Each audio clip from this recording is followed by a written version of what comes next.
Yuko de Neuville, accompagnante des familles qui veulent réussir leur expatriation aux États-Unis. Alors aujourd'hui, je voulais aborder avec vous le sujet de l'adaptation de nos enfants à la nouvelle langue qui est l'anglais. Est-ce que ça se passe aussi facilement que ce que l'on peut entendre? Est-ce que les enfants sont vraiment des éponges et deviennent bilingues du jour au lendemain, pour caricaturer? Je dirais que cela dépend des enfants et je vais vous parler de mon exemple personnel pour ceci. Ce matin, je dépose mes enfants à la crèche, comme tous les jours, et la maîtresse me remet un document que ma fille était censée remplir avec elle oralement. Voilà, ce document qui est vide. Vide, tout simplement parce que ma fille n'a pas pu lui donner les informations et donc la maîtresse me demande de le remplir avec elle en français. Enfin en français, donc communiquer en français avec ma fille et puis je retranscrirai en anglais.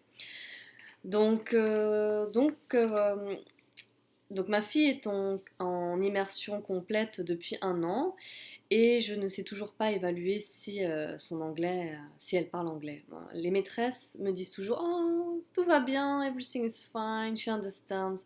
Ce qui est assez américain, c'est toujours dans l'optimisme, etc. C'est bien, mais du coup je ne sais pas.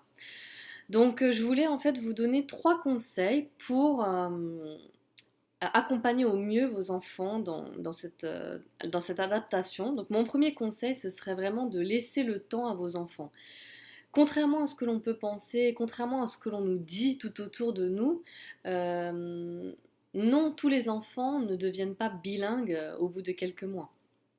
Cela dépend vraiment de, du contexte, ça va dépendre de la personnalité des enfants. Par exemple, ma fille, je ne l'ai jamais entendue parler anglais parce que quand je suis là, elle fait un blocage. Même les maîtresses me disent qu'ils l'entendent pas souvent parler anglais, elle comprend mais les directives, etc. Mais voilà, elle a fait un certain blocage, donc il faut lui laisser le temps.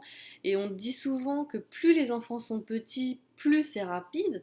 C'est pas toujours vrai non plus, puisque j'ai des enfants autour de moi, des enfants de copains, et qui en plus ne sont pas en immersion complète, sont dans des écoles françaises, qui sont déjà bilingues au bout de quelques mois. Donc c'est vraiment aléatoire. Donc il faut vraiment ne pas se mettre la pression, accompagner les enfants du mieux, être à leur écoute. Euh, voilà, et surtout pas les dégoûter avec cette nouvelle langue. Donc voilà, respecter leur rythme.